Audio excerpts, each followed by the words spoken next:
রমজান মাসে কবরের আযাব বন্ধ থাকে, এটা কি সঠিক কথা? শবে বরাতে কি কি আমল করতে হয়, রোজা কয়টি, নামাজ কয় রাকাত, বিস্তারিত বুঝিয়ে বললে ভালো হতো। ইসলাম ধর্মে কতটুকু জ্ঞান অর্জন করা জরুরি এবং ফরজ? আত্মহত্যাকারী চিরস্থায়ী জাহান্নামী এবং তার জানাজা পড়া বৈধ নয়, এই কথা কতটুকু সত্য হাদিসের আলোকে জানতে চাই। আমার মা মেরুদণ্ডের হাড়ের সমস্যার কারণে নিচু হয়ে সিজদা দেওয়ার সময় প্রচণ্ড ব্যথা হয়। এখন সেক্ষেত্রে চেয়ারে বসে কিভাবে সিজদা দিতে পারে একটু বলে দিলে আমার মা উপকৃত হতো। আমার মেয়ের পেট ব্যথা প্রায় 2 বছর যাবৎ, সব পরীক্ষা ভালো হচ্ছে।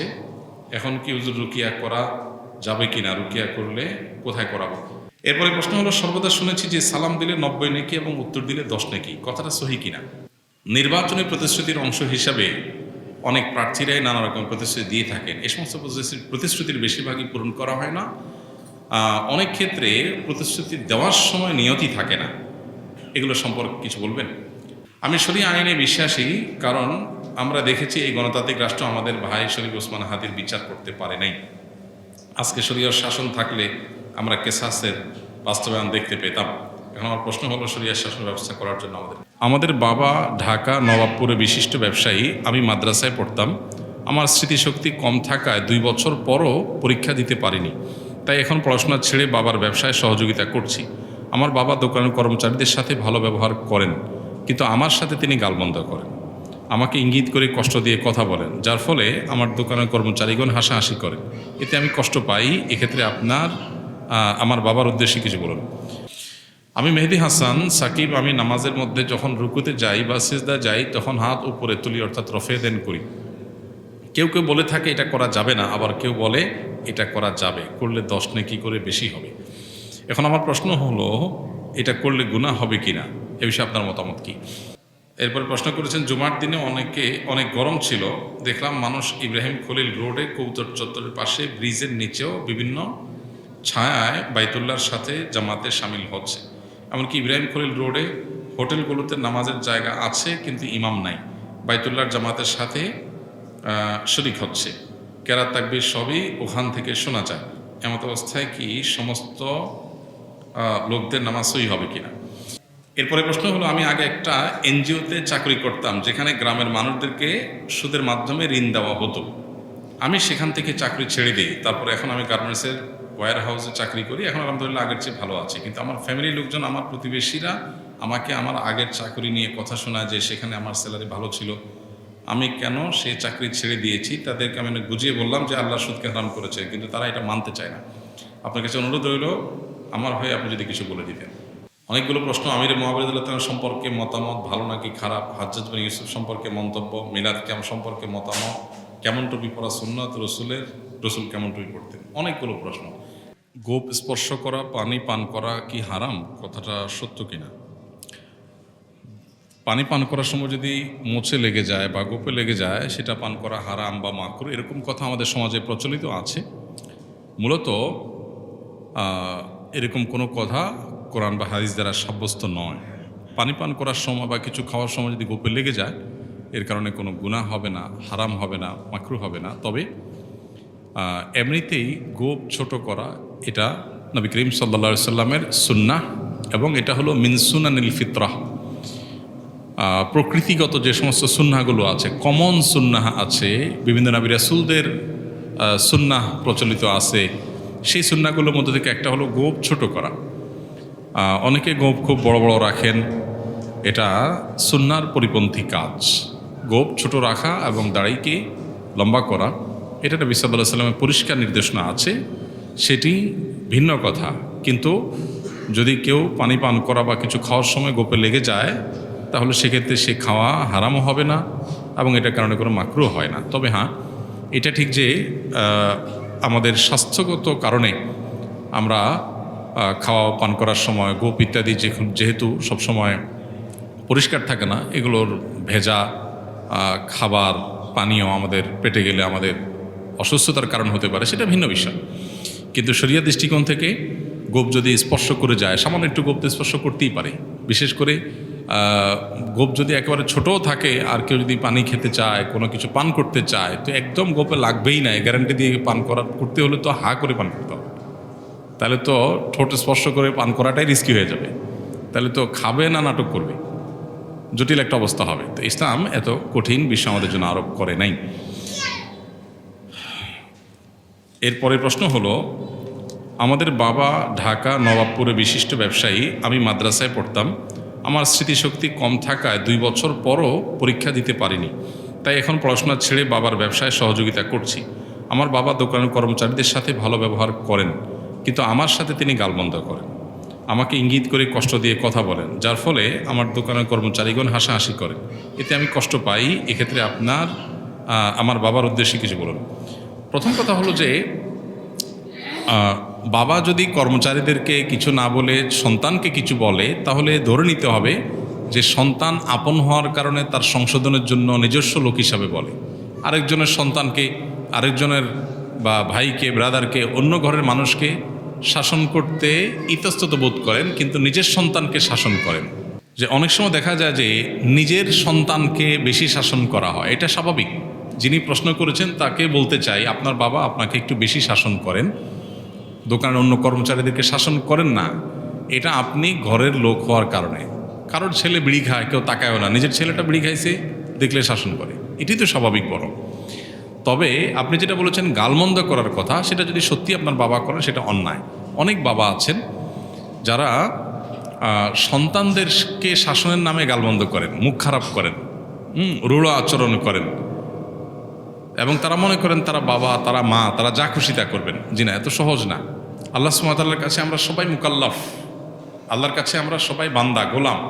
সো সন্তানের সাথেও আমার আচরণটা সুন্দর হতে হবে। আপনি সন্তানের সাথে যাচ্ছে তা আচরণ করতে পারেন না, শাসনটাও শিখতে হবে। এই যে ভালো প্যারেন্টিং, ভালো অভিভাবকত্ব, এই বিষয়টার সাথে একজন মানুষের ইবাদতের সম্পর্ক সুনিবিড়। অভিভাবক হয়েছেন দেখে সন্তানকে যা খুশি বলে তা বলতে পারেন না।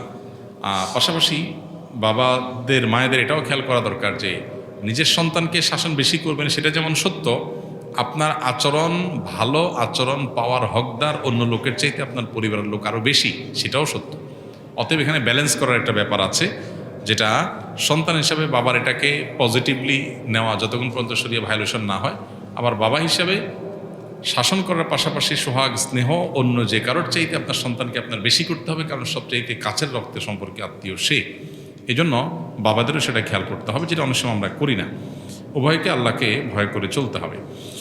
আমি মেহেদি হাসান সাকিব, আমি নামাজের মধ্যে যখন রুকুতে যাই বা সিজদা যাই তখন হাত উপরে তুলি, অর্থাৎ রফে দেন করি। কেউ কেউ বলে থাকে এটা করা যাবে না, আবার কেউ বলে এটা করা যাবে, করলে 10 নেকি করে বেশি হবে। এখন আমার প্রশ্ন হলো, এটা করলে গুনাহ হবে কি না, এ বিষয়ে আপনার মতামত কি? দেখুন, এটা একটা ফিকহি ইখতিলাফপূর্ণ বিষয়, যেটা নিয়ে ফকিহদের মধ্যে, শরিয়া বিশেষজ্ঞ, এক্সপার্ট ইমামদের মধ্যে মতপার্থক্য ছিল বহু শত শত বছরের পুরনো। এই মতপার্থক্যের ভিত্তি হলো যে নামাজে নবী করিম সাল্লাল্লাহু আলাইহি সাল্লাম, সাহাবা একরাম, তাদের থেকে প্রথম শুরু করার সময় তা হাত উত্তোলন করা সাব্যস্ত আছেই, এটা নিয়ে কারো ভিন্নমত নাই। এরপরে রুকুতে যাওয়া এবং সিজদায় যাওয়া এবং তৃতীয় রাকাত আবার শুরু করার সময়, এভাবে উঠা বসার সময়গুলোতে যে রফায়দান করা, এইটাও এই অতিরিক্ত রফায়দান যেগুলো মূল প্রথম রফায়দানের পাশাপাশি, সেগুলো সাব্যস্ত আছে কিনা কোরআন এবং হাদিসের আলোকে একদল উলামা ইকরাম মনে করেন এটা সাব্যস্ত, অতএব তাদের মতো এটা সুন্নাহ। আর একদল উলামা ইকরাম মনে করেন এটা সাব্যস্ত নয়, তাদের মতো এটা সুন্নাহ না। বিষয়টা হলো এটা বিশেষ সওয়াবের কারণ কি সওয়াবের কারণ না, জাস্ট এইটুকু। এটাকে কেন্দ্র করে আমরা যেভাবে সিরিয়াস হয়ে যাই, কেউ রফায়দান করলে মনে করি তাকে নিষেধ করতে হবে, এটা ভুল। কেউ রফায়দান করলে তাকে নিষেধ করার মতো বিষয় না, সে কোনো অন্যায় করছে না, হারাম করছে না, সে একটা কাজকে সুন্নাহ মনে করে করছে, যেটার প্রপক্ষে দলিল, যুক্তি এবং ওলামাদের কওল মত আছে। সো এটাকে ডিসকারেজ করাটাই হলো ভুল, বা এটার পিছনে লাগাটা হলো ভুল। যেমন যে প্রশ্ন করতে হবে, অনেকে আমাদের কাছে প্রশ্ন দেন যে রফায়দান করলে আশপাশে অনেকে মন্দ কথা বলেন। তিনি জানেন না যিনি রফায়দান করছেন ওইটার ভিত্তি হাদিসে আছে এবং ওইটার একটা দলিল আছে, মতামত আছে, স্ট্রং একটা অবস্থান আছে। হ্যাঁ, আপনি যে থট ফলো করছেন সেই থট বা মাযহাব এর উলামা ইকরাম তাদের গবেষণা মতে সেটা সাব্যস্ত নয়।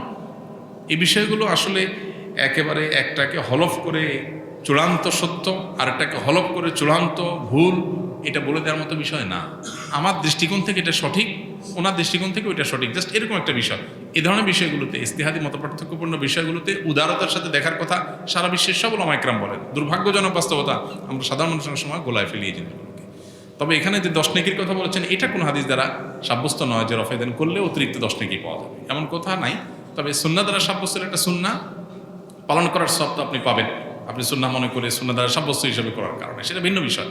কিন্তু এই জিনিসগুলো নিয়ে আমাদের কামড়াকামড়ি করা, মতবিরোধ করা, এটা একেবারে অনুচিত কাজ। বিশেষ করে নতুন কেউ দিনে আসছে, নামাজে আসছে, শুরু করছে বেচারা, তাকে আপনি এই সমস্ত কথা বলে বিভ্রান্ত করলেন, তাকে আপনি বিপদে ফেলে দিলেন, সে একটা ধোঁয়াশার মধ্যে পড়ে গেল, এটা করা অনুচিত। যদি বলতেও হয়, আপনি যদি মনে করেন যে তার কোনো একটা ভুল আছে, তো সেটাকে দাওয়াতের নিয়তে সত্যি ভুল হলে ভুলটা ভুল বলেন। আর যেটা সে কোনো একটা মুখতালাফি মতবিরোধপূর্ণ বিষয়ে কোনো একটা মতের উপর আমল করছে, সে বিষয়টাকে বলার সময় আপনি যদি ওইটাকে ডিসকারেজ করে কথা বলেন, তোমার নামাজ হবে না, এটা ঠিক না, তাহলে সেটা হলো ভুল, বরং আপনার এই বলাটা বরং ভুল। এই বিষয়গুলোতে আমাদের এতেদাল বা ইনসাফ থাকে না অনেক ক্ষেত্রে। আমরা গিয়ে দেখলাম মসজিদে আবু বকর যাহা 4র্থ তলায় অবস্থিত, নিচের ফ্লোরগুলোতে দোকানসমূহ, সেখানে 2 মাস ছাড়া বাইতুল্লাহর জামাতের সাথে নামাজ হয়,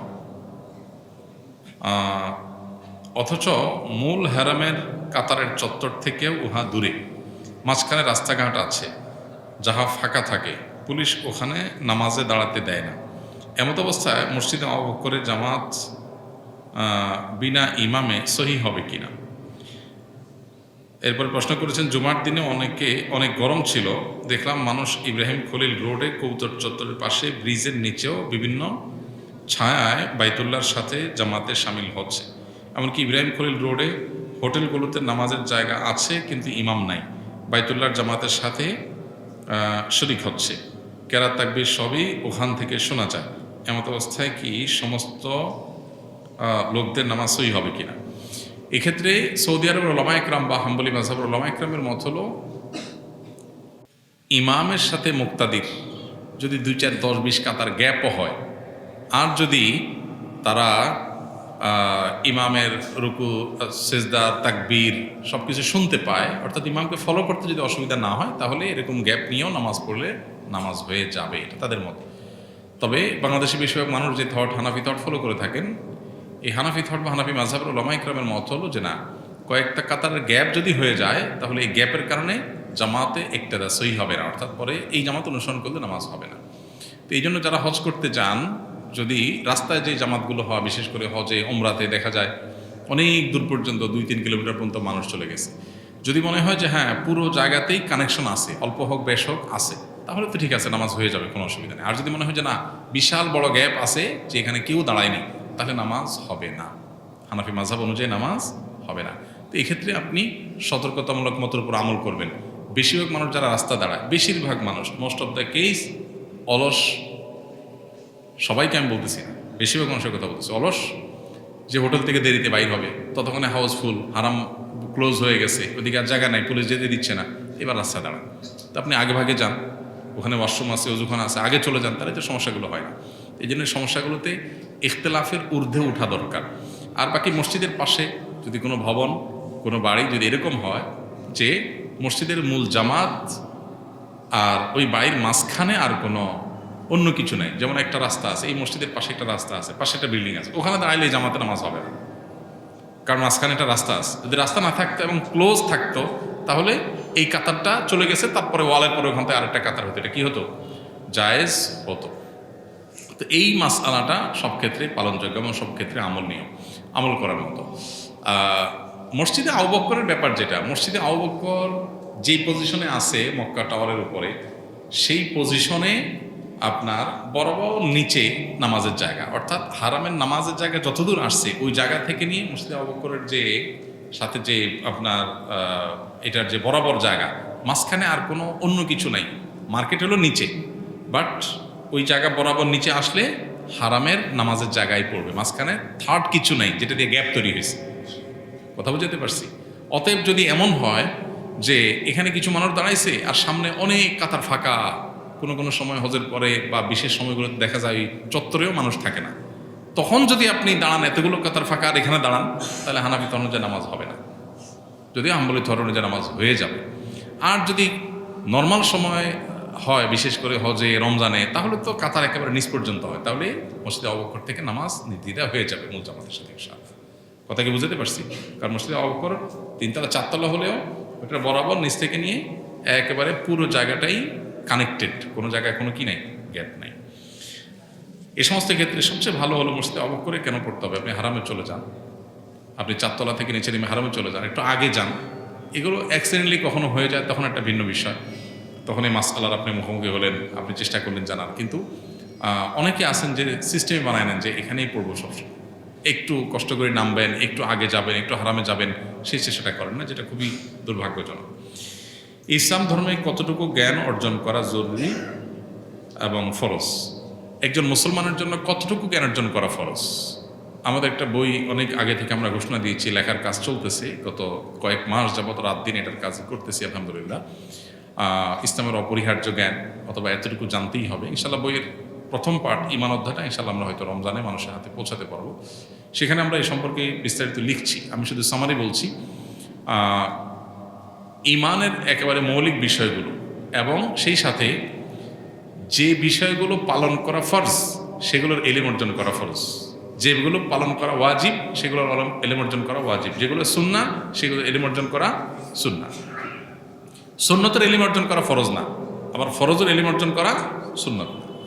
এখন কিছু ফরজ আছে সবার জন্য ফরজ, ফরজে আইন, যেমন 5 ওয়াক্ত নামাজ। তাহলে নামাজের ফরজ পরিমাণ ইলম, মানে ফরজ আদায় করার জন্য যতটুকু লাগে ততটুকু ইলম সমস্ত মুসলমানদের জন্য শেখা কি ফরজ। ঈমান রক্ষা সবার জন্য ফরজ, তাহলে ঈমান রক্ষার জন্য যা যা দরকার, ঈমানের বেসিক বিষয়, সেগুলো সবার জন্য জানা ফরজ। এখন নামাজের কিছু সুন্নত নফল আছে, যে মুস্তাহাব আছে, সেই কাজগুলো সবার জন্য জানা ফরজ না, ওইগুলো জানা মুস্তাহাব বা সুন্নতেরটা সুন্নাত। এ হলো কতটুকু ইলম অর্জন করা ফরজ, তার মেয়ার বা মিটার। এখন একজন ব্যবসায়ী, তিনি দোকানদারি করেন, তার জন্য দোকানে হালাল হারামের ব্যাপার আছে, তাহলে এই সংক্রান্ত ইলম অর্জন করা তার জন্য ফরজ। একজন চাকরিজীবী, তার জন্য এই ইলমটা অর্জন করা ফরজ না। এই জন্য যিনি যেই হালের মুখোমুখি, আরবিতে একটা প্রবাদ আছে, আফদালুল ইলমে ইলমুল হাল ও আফদালুল আমালে হিফজুল হাল। সবচেয়ে উত্তম ইলম হলো যে যে অবস্থার মুখোমুখি হবে সেটার ইলম, আর সবচেয়ে উত্তম আমল হলো যে অবস্থা আছে সে অবস্থা আল্লাহর হুকুমকে সংরক্ষণ করা, এটা হলো সবচেয়ে উত্তম আমল। তো ইলমের ক্ষেত্রে আপনি যে অবস্থার মুখোমুখি হবেন ওই অবস্থার ইলম অর্জন করা, ফরজটা হলে ফরজ, নফলটারে নফল হবে। আত্মহত্যাকারী চিরস্থায়ী জাহান্নামী এবং তার জানাজা পড়া বৈধ নয়, এই কথা কতটুকু সত্য হাদিসের আলোকে জানতে চাই। একটি হাদিস সহিহ মুসলিমে আছে, বিশুদ্ধভাবে বর্ণিত হয়েছে, আত্মহত্যাকারী ব্যক্তি জাহান্নামে স্থায়ী আযাবের মুখোমুখি হবে। অনেক উলামায়ে কেরাম এই হাদিসকে ব্যাখ্যা ছাড়া হুবহু এভাবেই গ্রহণ করেন যে হ্যাঁ, আত্মহত্যাকারী চিরস্থায়ী জাহান্নামী, হাদিসে চিরস্থায়ী জাহান্নামী বলা আছে।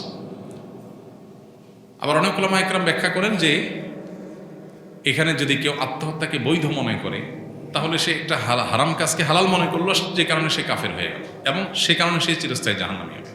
আর যদি কারোর মধ্যে অপরাধ বোধ থাকে, সেটাকে হালাল মনে করে করছে না, বেঈমান হয়ে মারা যাচ্ছে না, ইরতিদাদ হয়ে তার মৃত্যু হচ্ছে না, তাহলে সেক্ষেত্রে তার এই মৃত্যুটা, এটার কারণে সে স্থায়ী জাহান্নামে যাবে না, বরং দীর্ঘকাল জাহান্নামে থাকবে, যেটাকে আরবিতে অনেক সময় স্থায়ী জাহান্নাম বলতে বোঝানো হয়, যেমন যাবজ্জীবন বলতে একটা লম্বা সময়কে বোঝানো হয় এরকম।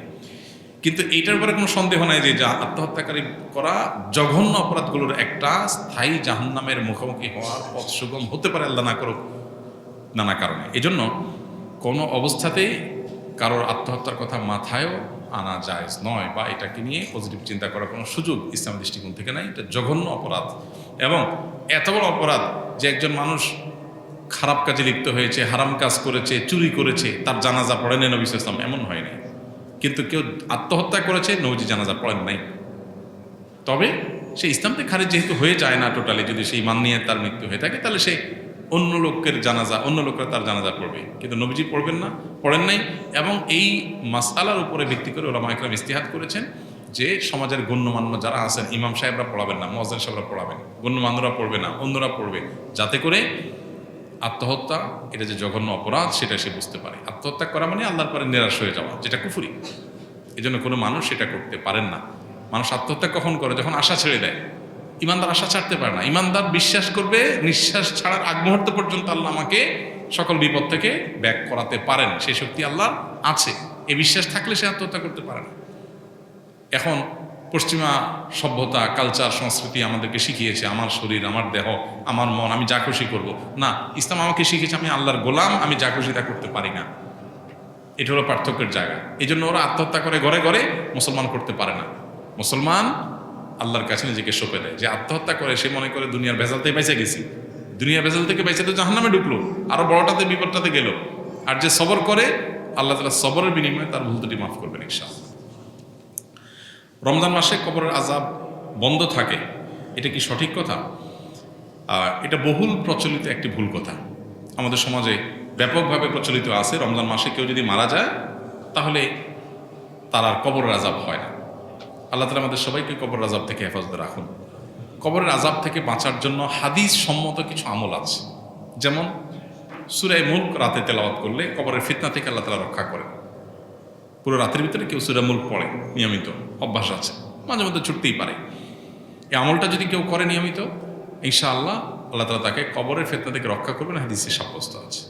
নাম্বার 2, নবী করিম সাল্লাল্লাহু আলাইহি ওয়াসাল্লাম শেষ বৈঠকে আত্তাহিয়াতু এবং দুরুদের পর দোয়া মাসুরার যখন পড়ি আমরা, তখন তিনি 4টা বিষয় থেকে পানা চাইতেন।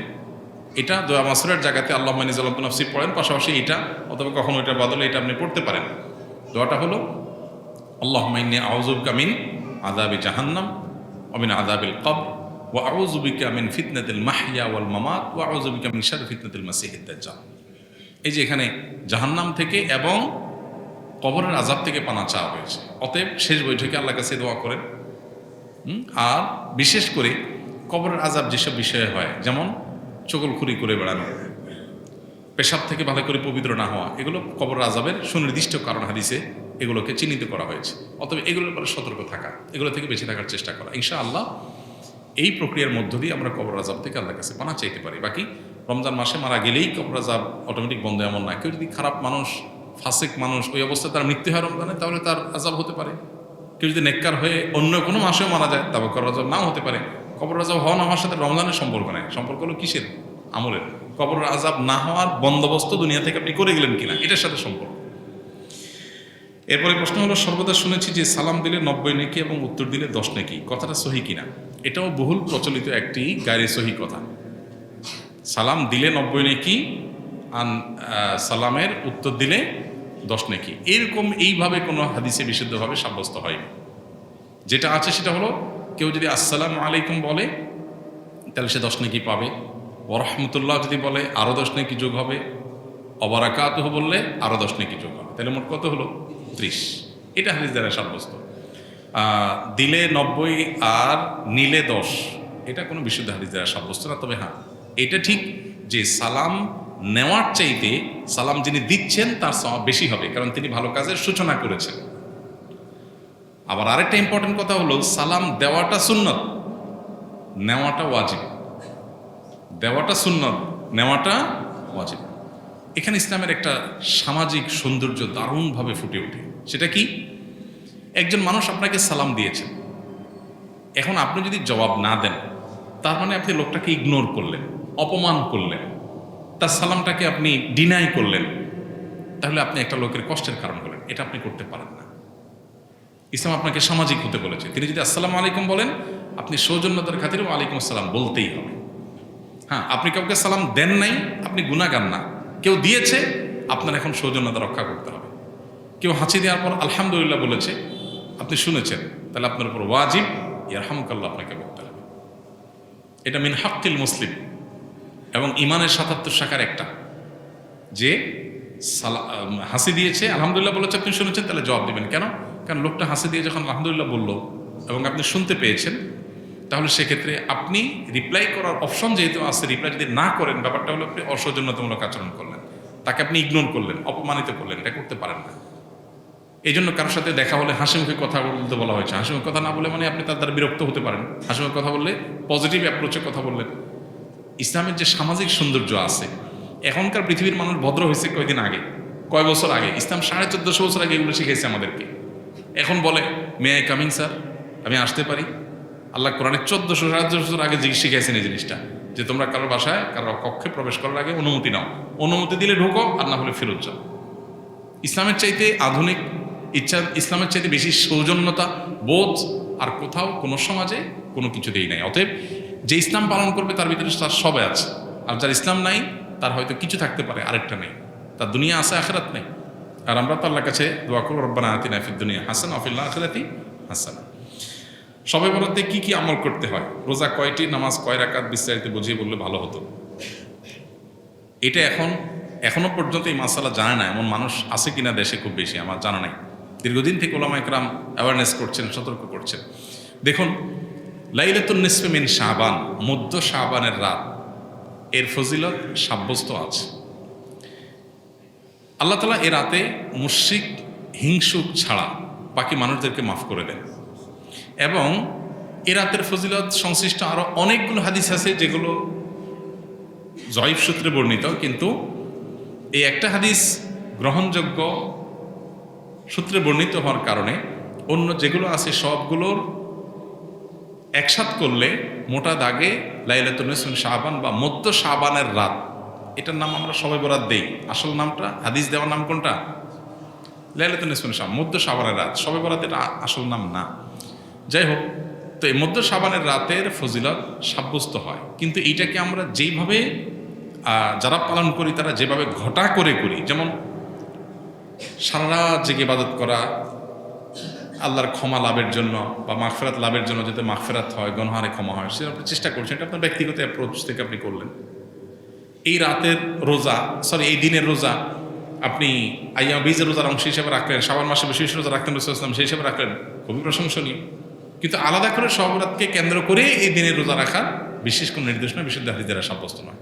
এর বাইরে এ রাতকে শবে বরাত ভাগ্যের রাত মনে করা, বরাত মানে ভাগ্য, আর বরাতের আরেকটা অর্থ হলো মুক্তি। মুক্তির অর্থে ঠিক আছে শবে বরাত, আল্লাহ মানুষকে মুক্ত করেন, কিন্তু ভাগ্যের অর্থে ঠিক নেই।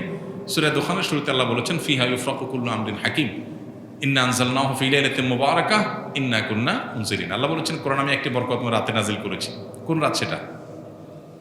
ওই যে ইন্না আনজালনাহু ফি লাইলাতিল কদর। আরেক জায়গায় আল্লাহ বলেছেন, কোরআন একাত আর একাতের ব্যাখ্যা করে আল্লাহ বলেছেন, ফিহা ইউফরাকু কুল্লু আমরিন হাকিম। যে রাতে কোরআন নাজিল হয়েছে সে আয়াতে, সে রাতে গুরুত্বপূর্ণ সব বিষয় ধার্য করা হয়। তার মানে লাইলাতুল কদরই গুরুত্বপূর্ণ বিষয়গুলো ধার্য করা হয়। অতএব সব রাতে ভাগ্য নির্ধারণ করা হয়, এটি বিশুদ্ধ মত না।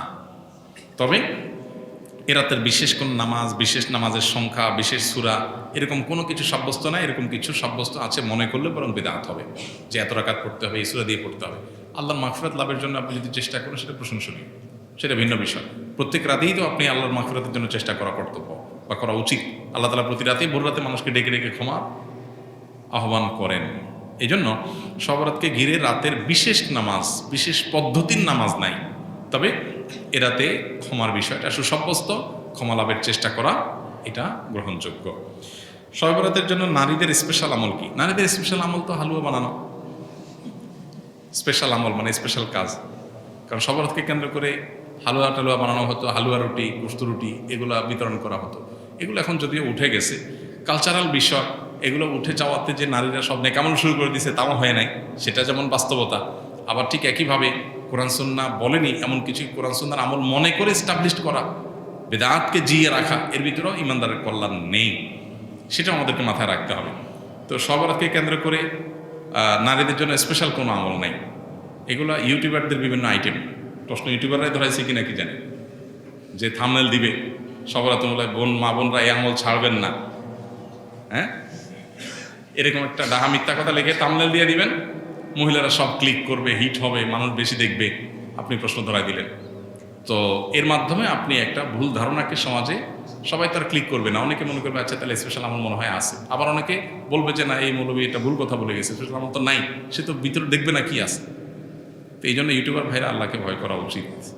সামান্য ভিউয়ের জন্য মিথ্যা কথা, দুই নাম্বারি করা, হ্যাঁ, এবং চালাকি করা, এগুলো অনুচিত কাজ। এরপরে প্রশ্ন হলো, আমি আগে একটা এনজিওতে চাকরি করতাম যেখানে গ্রামের মানুষদেরকে সুদের মাধ্যমে ঋণ দেওয়া হতো।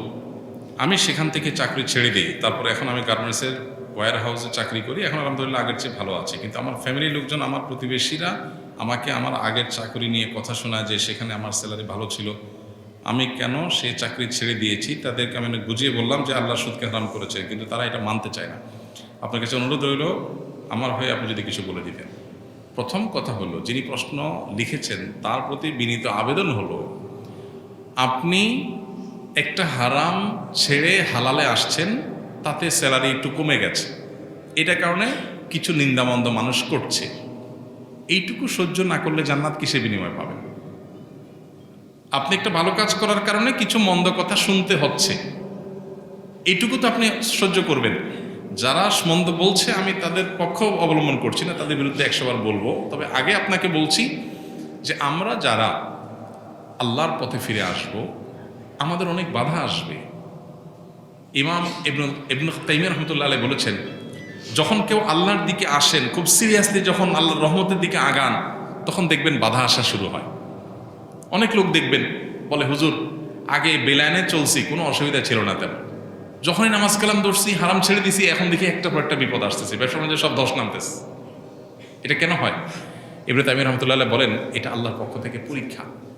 আপনি যে বলছেন আপনি আল্লাহর দিকে আসছেন, আসলে আপনি সলিড কিনা, আল্লাহর পথে আসলে আসছেন কিনা, আপনি কতটা সলিড, আল্লাহ তাআলা আপনাকে পরীক্ষায় ফেলেন, আপনার প্রমাণ করবার সুযোগ যে আল্লাহ যত বিপদে আসুক আমি আর ফিরছি না তোমার হেদায়েতের পথ থেকে।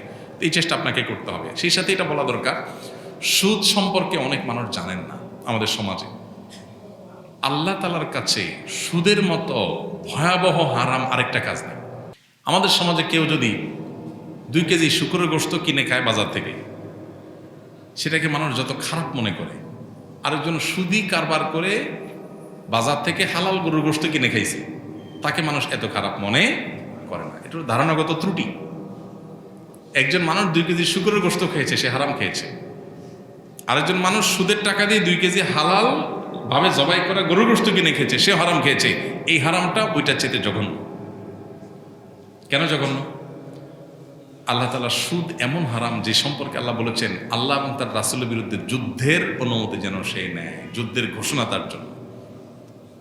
আমাদের মনে হইতে পারে, ভাই সুদি লেনদেন যারা করে তারা তো রাজি খুশি হয়ে করে, 2 পক্ষ সম্মত হয়ে করে, কেউ চুরি ডাকাতি করে নাই। এই ব্যাপারে আল্লাহ যুদ্ধের কথা বলেন, যুদ্ধের কি হলো এখানে? ইস্যু অত্যন্ত সিরিয়াস। আজকের গোটা পৃথিবীর অর্থনীতি দাঁড়িয়ে আছে সুদের উপরে, গোটা পৃথিবীর। আমরাও ইচ্ছায় অনিচ্ছায় সুদের সাথে জড়িয়ে আছি। যে মাইকটায় কথা বলতেছি, এটা হয়তো বাইরে থেকে আমদানি করা হয়েছে, বা যারা ব্যবসা করছেন সুদি কারবারের মধ্য দিয়ে এটা আমাদের পর্যন্ত এসে পৌঁছেছে। যে জিনিসটা যত বেশি ভয়াবহ, শয়তান সেটাকে পৃথিবীতে তত পাওয়ারফুলি অ্যাগ্রেসিভলি সে এটাকে স্টাবলিশ করার চেষ্টা করবে। এটা সুদের এই স্টাবলিশমেন্ট দেখে আপনি বুঝতে পারেন। তাহলে এখন আপনার কাজ হলো এটা থেকে বাঁচার চেষ্টা করা। আমরা আল্লাহর দেওয়া বিধিবিধানগুলোকে আমাদের জন্য বোঝা মনে করি। কি মনে করি? বোঝা। মনে করেন আপনি রণাঙ্গনে গেছেন, বা আপনার সামনে শত্রু আসছে, আপনাকে খুন করবে, বিরাট বিপদ হবে, আপনাকে একজন একটা বড় অস্ত্র ধরাই দিছে, একটা বড় রাইফেল ধরাই দিল, পিস্তল ধরাই দিল, যে তুমি এটাতে গুলি করবা। আপনি দৌড়তেছেন, আরে বাবা এত বড় ভারী অস্ত্র দিছে, কি এক বোঝা, এটা নিয়ে টানাও তার এক মুশকিল। অথচ এটা দিছে আপনাকে কিসের জন্য? আপনার জীবন বাঁচানোর জন্য। আপনি বুঝতেছেন না, আপনি মনে করতেছেন বোঝা। ঠিক একইভাবে আল্লাহ তাআলা সুদ হারাম করেছেন আমাকে শয়তানের থেকে বাঁচাবার জন্য, এটা আমার সেফটি। বাট আমি মনে করতেছি আল্লাহ এত বিধিনিষেধ দিতে আমার জন্য বোঝা। শরীয়ত আমাদের জন্য বোঝা না, এই পুরোটাই আমার সেফটি সিস্টেম। বাট আল্লাহর এই মেকানিজমটা, এই টেকনোলজিটা আমরা বুঝি না, সেজন্য আমাদের বুঝে আসে না। আমরা মনে করি বোধহয় বোঝা এগুলো। এই জন্য সুদকে যারা হারাম মনে করে না, তারা ইমানদার বলা কঠিন তাদেরকে। যদি বলে যে সুদকে সে হারাম মনে করে না, একটা হলো জানে না, সেটা এক জিনিস। হারাম যে জানে না, ভয়াবহতা বুঝে না, সেটা এক জিনিস। মূর্খতা, অজ্ঞানতা, সেটা ইমান হরণকারী না সে লেভেলে। কিন্তু যদি কেউ মনে করে না সুদ কি আর দুধ, এটা কোনো ব্যাপার না, নাউজুবিল্লাহ, আল্লাহর বিধানকে সে ডিনাই করে, তাহলে সে ইমানই থাকবে না তার। এই জন্য এরপর আল্লাহকে ভয় করা উচিত। কেউ যদি হারাম থেকে ফিরে আসে, তাকে ওয়েলকাম করা উচিত। আমাদের সমাজ বেশিরভাগ ক্ষেত্রে ওয়েলকাম করতে জানে না, কারণ তাদের সে ধারণা নেই। আমার মা মেরুদণ্ডের হাড়ের সমস্যার কারণে নিচু হয়ে সিজদা দেওয়ার সময় প্রচণ্ড ব্যথা হয়। এখন সেক্ষেত্রে চেয়ারে বসে কিভাবে সিজদা দিতে পারে একটু বলে দিলে আমার মা উপকৃত হতো। যদি কেউ এরকম হয় যে নিচু হয়ে রুকু সিজদা করে দেওয়ার কোনো সামর্থ্য নাই, তাহলে তিনি ইশারায় সিজদা দিবেন, ইশারায় রুকু করবেন। অনেক সময় অনেকে মানুষের টেবিল দেয় সামনে, টেবিলের উপর মাথা রাখে, এটার কোনো দরকার নেই। অপশন 2টা, হয় জমিনে ফ্লোরে সেজদা করবেন, আর না হলে ইশারায় করবেন। রুকুর নিয়তে ঝুঁকবেন আল্লাহু আকবার বলে, আবার মাথা উঠাবেন, এটা রুকু থেকে দাঁড়ানোর নিয়ত করবেন। আবার সেজদা নিয়ত করে রুকুর চাইতে একটু বেশি ঝুঁকবেন, বাস ওটা সেজদা। আবার নিয়ত করে উঠে বসবেন, এটা বৈঠক। এটুকু যথেষ্ট। আলাদা করে আপনার পরিপূর্ণভাবে আপনার সেজদা করা না পারলেও সেজদার কসরত করা বা আপনার নিজের উপরে জুলুম করে সেজদা করার নির্দেশ আল্লাহ আপনাকে দেন নাই। আল্লাহ বলেছেন লা ইউকাল্লিফুল্লাহু নাফসান ইল্লা উসআহা, সাধ্যের বাইরে আল্লাহ তাআলা কাউকে কোনো কিছু চাপিয়ে দেন না। আরেকটি প্রশ্ন হলো, নির্বাচনী প্রতিশ্রুতির অংশ হিসাবে অনেক প্রার্থীরাই নানা রকম প্রতিশ্রুতি দিয়ে থাকেন। এই সমস্ত প্রতিশ্রুতির বেশিরভাগই পূরণ করা হয় না। অনেক ক্ষেত্রে প্রতিশ্রুতি দেওয়ার সময় নিয়তি থাকে না। এগুলো সম্পর্কে কিছু বলবেন? আমরা এটা আজকে বলেছি আলহামদুলিল্লাহ মূল বক্তব্যে। যদি কোনো নির্বাচনের প্রার্থী অথবা যেই কোনো ব্যক্তি মানুষকে কোনো প্রতিশ্রুতি দেয় আর সেটা রক্ষা না করে, কোনো চুক্তি করে সেটা ভঙ্গ করে, এই ব্যক্তি মূলত গাদ্দারি করলো, ওয়াদা ভঙ্গ করলো, প্রতিশ্রুতি নষ্ট করলো, ভঙ্গ করলো। নবী করিম সাল্লাল্লাহু আলাইহি ওয়াসাল্লাম বলেছেন লিকুল্লি গাদরিন লিওয়াউন ইয়াউমাল কিয়ামা। যারাই মানুষের সাথে ওয়াদা দিয়ে, প্রতিশ্রুতি দিয়ে, চুক্তি করে এগুলো ভঙ্গ করবে, মানুষের সাথে কথা দিয়ে কথা রাখবে না, এই ধরনের বেঈমানি বা প্রতারণা যারা করবে, কিয়ামতের ময়দানে তাদের সাথে একটা পতাকা থাকবে, লেখা থাকবে এটা লিওয়াউ গাদরিন, গাদ্দারের আলামত। এবং নবী সাল্লাল্লাহু আলাইহি ওয়াসাল্লাম বলেছেন হাদিসে যে ওয়ায়ুরফাউ লাহু বিকদরি গাদরি, যার গাদ্দারি যত বড় হবে তার গাদ্দারির পতাকাও তত উঁচা হবে। তার মানে একজন ব্যক্তিগত পর্যায়ে কারোর সাথে গাদ্দারি করেছেন, ওয়াদা রক্ষা করেন নাই, চুক্তি করে ভঙ্গ করেছেন, বেঈমানি করেছেন, এই লোকটার পতাকার সাইজ যা হবে, একজন জনপ্রতিনিধি হওয়ার জন্য প্রার্থী হয়ে তিনি যদি মিথ্যা ওয়াদা দেন বা জাতীয় লেভেলে যদি মিথ্যা প্রতিশ্রুতি মানুষ করে দেয়, যেটা করবে না সে এটাই বলতেছে বলে যদি ধোঁকা দেয় মানুষকে, তাহলে সে তার পতাকার সাইজ হবে যত মানুষকে ধোঁকা দিয়েছে তার অনুপাত হারে। খুব ভয়ঙ্কর একটা ব্যাপার। এই জন্য ইমানদার আসলে ওয়াদা রক্ষা করতে হবে, ওয়াদা রক্ষাকারী হবে। আল্লাহ তাআলা কোরআনে কারীমে 18 নম্বর পারা সূরা মুমিনুনে বলেছেন সফল ইমানদার যারা জান্নাতুল ফেরদাউসের অধিকারী হবে তাদের বৈশিষ্ট্য হলো ওয়াল্লাযীনা হুম লিআমানাতিহিম ওয়া আহদিহিম রাউন, যারা তাদের আমানত এবং ওয়াদাকে রিআয়াত করে, রক্ষা করে, মেইনটেইন করে। ইমানদার এক কথার মানুষ, সেটা রক্ষা করে। অতএব মিথ্যা প্রতিশ্রুতি এবং দুই নম্বরই কথা একজন ইমানদার বলতে পারে না, সে থেকে আমাদের বেঁচে থাকতে হবে এবং সর্বোচ্চ চেষ্টা করতে হবে। আল্লাহ আমাদের তৌফিক দান করুন। আমি শরিয়া আইনে বিশ্বাসী, কারণ আমরা দেখেছি এই গণতান্ত্রিক রাষ্ট্র আমাদের ভাই শরীফ ওসমান হাদির বিচার করতে পারে নাই। আজকে শরিয়ার শাসন থাকলে আমরা কেসাসের বাস্তবায়ন দেখতে পেতাম। এখন আমার প্রশ্ন হলো, শরিয়ার শাসন ব্যবস্থা করার জন্য আমাদের কী করণীয়? খুবই দুর্ভাগ্যজনক বাস্তবতা যে আমাদের দেশে আসলে ন্যায় বিচার আজও পর্যন্ত প্রতিষ্ঠিত হয়নি। সন্দেহাতীতভাবে শরিয়াই হলো এই পৃথিবীর একমাত্র সমাধান। শরিয়া ছাড়া আর যত সমাধান আছে সেই সমাধানগুলো একটা সাইডকে হয়তো সমাধান করবে, অন্য আরেক সাইডেরও বহু সাইড এফেক্ট তৈরি করবে। এটাই হলো বাস্তবতা। গোটা বিশ্ব জুড়ে তাকালে আমরা দেখতে পাই মানুষ একটার পর একটা সিস্টেম চেঞ্জ করবে, শান্তির দেখা ততক্ষণ পর্যন্ত পাবে না যতক্ষণ পর্যন্ত আল্লাহর দেওয়া সিস্টেমে সে না আসবে। সো শরিয়া দ্বারায় শাসিত হওয়ার তামান্না, আকাঙ্ক্ষা প্রত্যেক ইমানদারের মধ্যে থাকতে হবে যে আমি আল্লাহর গোলাম, শুধু নামাজের ক্ষেত্রে আল্লাহর কথা মানতে চাই না, আমার পুরো জীবনের সব ক্ষেত্রে আল্লাহর কথা মানতে চাই। এই মানসিকতাটা প্রত্যেক ইমানদারের মধ্যে থাকতে হবে। আমি মানতে পারছি না, আমার বিদ্যমান বাস্তবতা, আমি আমার দুর্বলতার কথা স্বীকার করছি এবং ইস্তেগফার করছি আল্লাহর কাছে। সেই সাথে আমার নিয়ত আছে, ইচ্ছা আছে, স্বপ্ন আছে। এই চেষ্টা করতে হবে যে আমি ভালো চাই, শরিয়া চাই সব ক্ষেত্রে।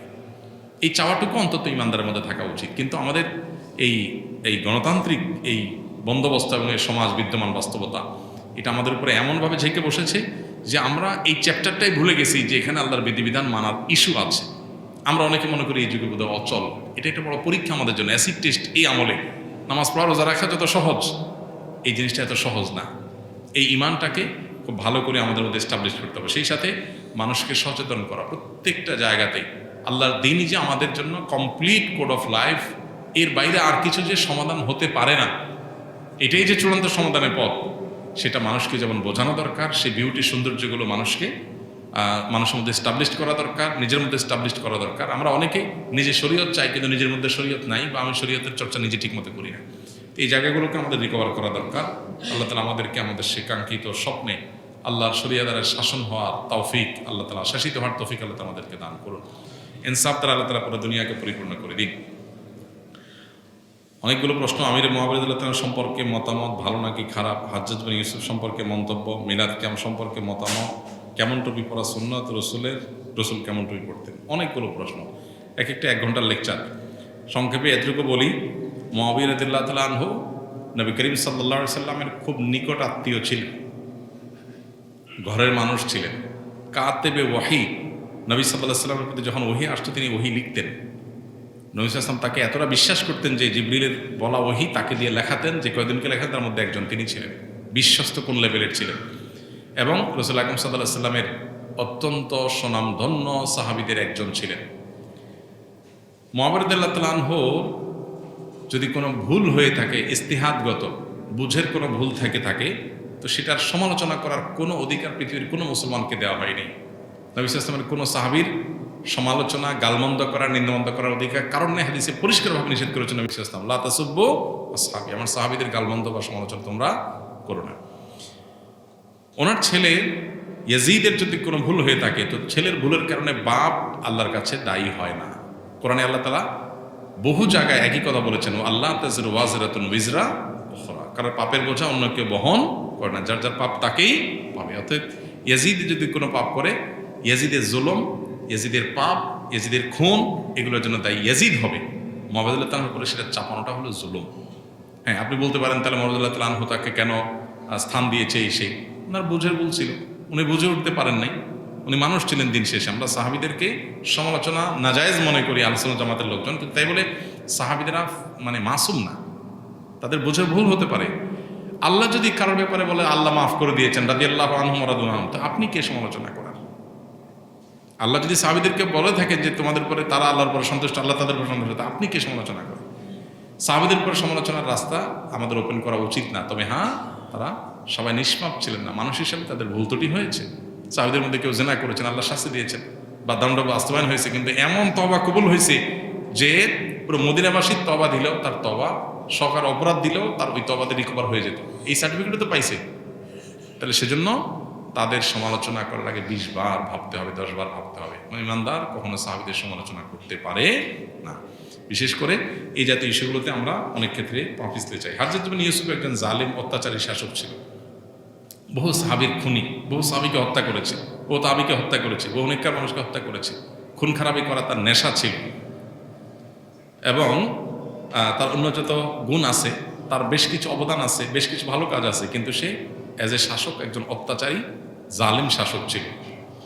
যেহেতু হাজ্জাজ বিন ইউসুফ কোনো সাহাবী না, অতএব তার মানে সাহাবীরা কেউ জালিম ছিলেন না, নাউজুবিল্লাহ। সাহাবীরা কেউ এই লেভেলের গুনাহ করেন নাই। মানুষরা ভুল করেছেন, আল্লাহ তাআলা তাদের মাফ করেছেন, ঘোষণা দিয়েছেন আগাম, বা তারা তওবা করেছেন। বদর যুদ্ধে অংশগ্রহণকারী সাহাবীদের সম্পর্কে নবী করিম সাল্লাল্লাহু আলাইহি ওয়াসাল্লাম বলেছেন, আল্লাহ বলেছেন, নবী সাল্লাল্লাহু আলাইহি ওয়াসাল্লাম বলেছেন, আমালু মা শি'তুম ক্বাদ গাফারাল্লাহু লাকুম। যারা বদর যুদ্ধে শরীক হয়েছেন 313 জন সাহাবী, নবীজি বলেছেন, সহিহ বুখারীর হাদিস, আমালু মা শি'তুম, তোমরা যা খুশি করতে পারো, ক্বাদ গাফারাল্লাহু, আল্লাহ তোমাদের অগ্রিম মাফ করে দিয়ে রাখছে। তাদের সমালোচনা আপনি কিভাবে করেন, কোন অধিকারে করেন? আমি করতে পারি না আসলে। আচ্ছা, আমার মেয়ের পেট ব্যথা প্রায় 2 বছর যাবৎ, সব পরীক্ষা ভালো হচ্ছে, এখন কি হুজুর রুকিয়া করা যাবে কিনা? রুকিয়া করলে কোথায় করাবো? ভাই, আমি কোনো রাখি না, আর আমরা রুকিয়া সাপোর্টও দেই না, সেভাবে দিতে পারি না। বহু রাকি আছেন আলহামদুলিল্লাহ। সবচেয়ে ভালো হয় সেলফ রুকিয়া করলে। আর রাকি দিয়েই রুকিয়া করতে হবে, নট নেসেসারি। এটা কোনো জরুরি কিছু না যে রুকিয়া দিয়ে রাকি দিয়েই করতে হবে। সেলফ রুকিয়ার জন্য এখন আপনি ভালো কোনো আলেমের সাহায্য নেন, ইউটিউবে যান বা প্লে স্টোরে যান, অনেক ভালো ভালো রুকিয়ার ভিডিও আছে। রুকিয়া যেই রোগের জন্য, যেমন পেটে ব্যথার জন্য আলাদা রুকিয়া আছে। আল্লাহ তাআলা কোরআনে কারীমের পেট সংক্রান্ত অনেক আয়াত আছে কোরআনের, সেগুলো তেলাওয়াতের মাধ্যমে রাকিরা রুকিয়া করেন। এগুলো আরবি যারা ভালো বুঝেন, আরবিতে সার্চ করলে এই সংক্রান্ত রুকিয়ার অডিও চলে আসে, সেটা শুনেন নিয়মিত, ইনশাআল্লাহ এটা কাজ করবে। আমার নিজের ক্ষেত্রে আলহামদুলিল্লাহ আমি দেখেছি যে এই যে অনেক ইস্যু আছে, যে আলহামদুলিল্লাহ রুকিয়া নিয়মিত আমি শুনেছি, আল্লাহ তাআলা আমাকে শেফা দিয়েছেন। দেখুন, কিয়ামত যত নিকটবর্তী হচ্ছে, পৃথিবীতে মানুষ তত বস্তুবাদী হয়ে উঠছে। স্পিরিচুয়াল এই জগতের সাথে আমরা পরিচিত না। আগামীর পৃথিবীতে যুদ্ধটা ফিজিক্যাল যতটা হবে, এর চেয়ে বেশি স্পিরিচুয়াল যুদ্ধ হবে। এটা হলো একটা চূড়ান্ত বাস্তবতা। এবং আমাদের মুসলমানদেরকে ওরা সশরীরে বা শারীরিকভাবে মারছে না, যতটা শারীরিকভাবে মারছে না বলতে কোথাও হচ্ছে না তা বলতেছি না, মানে জেনারেলি যতটা আমাদেরকে শারীরিকভাবে আঘাত করছে এর চেয়ে বেশি আঘাত করছে আমাদের আধ্যাত্মিক শক্তি নষ্ট করে। গান বাজনা অশ্লীলতা ছড়াই দিচ্ছে, আমাদের ইমান দুর্বল হয়ে যাচ্ছে, আমরা উইক হয়ে পড়ছি। তো এই জায়গাটাতে আমাদের ফোকাস দিতে হবে, মনোযোগ করতে হবে। রুকিয়া এমন একটা জিনিস, কোরআনের মিরাকল, আল্লাহ কোরআনকে শেফা হিসাবে নাজিল করেছেন। এখন মেডিকেল সায়েন্সের উন্নতির এই যুগে এটা বলবে এটা কোনো কথা? পেটে ব্যথা হয়েছে ওষুধ খাবে, কিন্তু আপনি ওষুধ খাওয়া তো হাদিসে নিষেধ না। নবী সাল্লাল্লাহু আলাইহি ওয়াসাল্লাম বরং অসুস্থ হলে ওষুধ সেবন করার নির্দেশ দিয়েছেন। কিন্তু পাশাপাশি একজন ইমানদার বিশ্বাস করবে সবচেয়ে বেশি আরোগ্য লাভের উপায় আল্লাহ রেখেছেন স্বয়ং কোরআনে। কোরআন শুধু আমাদের মানে চলার গাইড বুকই না, এটা আমাদের জন্য শেফা। আল্লাহ বলেছেন ওয়ানুনাজ্জিলু মিনাল কুরআনি মা হুয়া শিফাউল লিন্নাস, এই কোরআনে শেফা আছে। ইয়াকিন রাখতে হবে এবং নিজে কোনো আলেমের শরণাপন্ন হয়ে এই পেটের রুকিয়া, বিশেষ করে পেটের রুকিয়াটা খুব প্রসিদ্ধ রুকিয়া। এই অডিও 1 ঘন্টা আধা ঘন্টা যেটা পাওয়া যায় ইউটিউবে, এটা শুনেন, ইনশাআল্লাহ আল্লাহ তাআলা শেফা দান করবেন। আর কিচ্ছু না পারলে নিজে যেটা করতে পারেন, সূরা ফাতিহা পড়ে ফু দেন, পানি পান করেন, খাবার ফু দেন, সেটা খান, শেফা নিয়তে খান। 3 কুল পড়েন, ফু দেন, 3 বার করে পুরুদের ফু দেন, দিয়ে খান। এটা হলো কমন রুকিয়া। আর এর বাইরে আপনি কোনো রাখির শরণাপন্ন হতে পারেন বা রুকিয়ার অ্যাপ থেকে বের করতে পারেন। রুকিয়ার অনেক ভালো ভালো অথেন্টিক বই পুস্তক হয়েছে, যেখানে শুধু কোরআনের আয়াতের ব্যবহার, হাদিসে বর্ণিত দোয়ার ব্যবহার আছে, বাস। এমন কোনো দোয়া নেই যেখানে শিরক আছে, শিরকপূর্ণ কিছু আছে, তাবিজ কবজের মায়ের প্যাস, ইশারা ইঙ্গিতে, সিগনালে বিভিন্ন জিনিস, এ সমস্ত নাই। সে সমস্ত রুকিয়া গ্রহণ করতে কোনো অসুবিধা নেই। আল্লাহ আমাদেরকে তৌফিক দান করুন। জাযাকুমুল্লাহ খাইর। সুবহানাল্লাহ ওয়া বিহামদিহি।